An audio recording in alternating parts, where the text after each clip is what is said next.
ин ҳама вобастагӣ ба он дорад ки Луис Энрике чӣ гуна корро идома медиҳад. Албатта барои ҳамаи мо шумо маълум аст ки акнун ба ин натиҷа расид.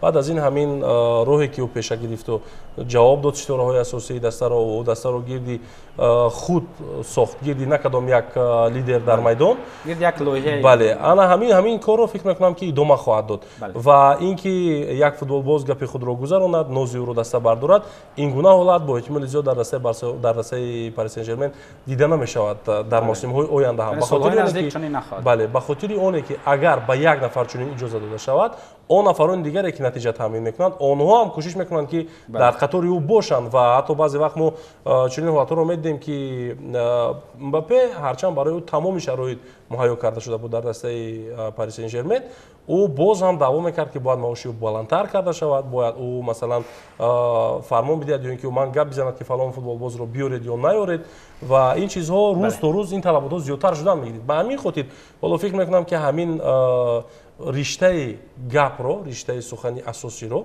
Луис Энрике дар дасти худ нигоҳ хоҳад дошт ва ин албатта таъсири бисёр хуб мерасонад барои фазои дохилии даста. Яъне футболбозон худро ҳамчун сарбоз эҳсос мекунанд. Дар ин ҳолат натиҷаҳо таъмин мешавад.